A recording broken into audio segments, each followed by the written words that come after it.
Hello everyone, কেমন আছো তোমরা? আশা করছি তোমরা সবাই অনেক ভালো আছো। আমিও অনেক ভালো আছি। চলে এসেছি আজকে আরেকটা মেকআপ টিউটোরিয়াল নিয়ে তোমাদের সামনে।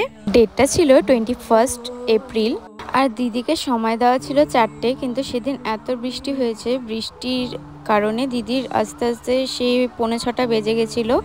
তারপরে মেকআপ করতে করতে হঠাৎ করে দেখি যখন হেয়ারটা করব তখন হঠাৎ করে কারেন্ট চলে যায়। সেই 1 ঘন্টার মতো বসতে হয়েছিল আমাদেরকে। তারপরেও যখন দেখলো কারেন্ট আসছে না, তখন বাজে হচ্ছে 8:15। তো তখন বলল দিদি যে চলে যাবে।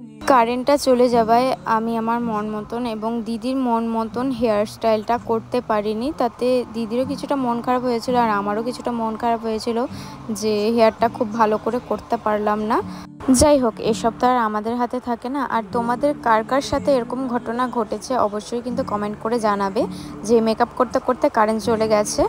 আর দিদি কিন্তু আমার কাছে সেজে খুবই স্যাটিসফাইড ছিল। তো তোমাদেরকেও শোনাবো দিদির কেমন লেগেছে আমার কাছে মেকআপ করে।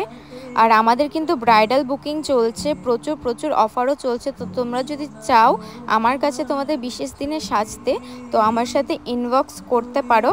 তোমাদের সাথে গল্প করতে করতে দেখো আমার কিন্তু মেকআপটা প্রায় শেষের দিকেই। আর আজকের এই মেকআপ লুকটা তোমাদের কেমন লাগলো অবশ্যই কিন্তু কমেন্ট করে জানাবে। আর দিদির কিন্তু আমার কাছে খুব একটা রিকোয়ারমেন্ট ছিল না, বলেছিল আমাকে আমার মতো করে সাজাতে।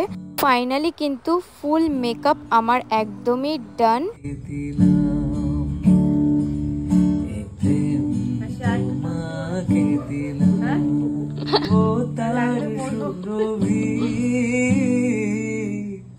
দিন গিয়ে রাতে লুকাবে,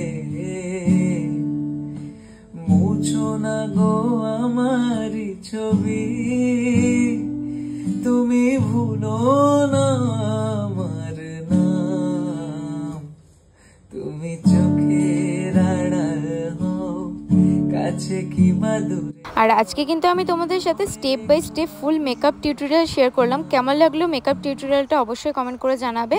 আর আজকের ভিডিওটা এই পর্যন্তই, দেখা হবে অন্য কোনো ভিডিওতে বা ভ্লগে। ততক্ষণের জন্য সবাইকে টাটা।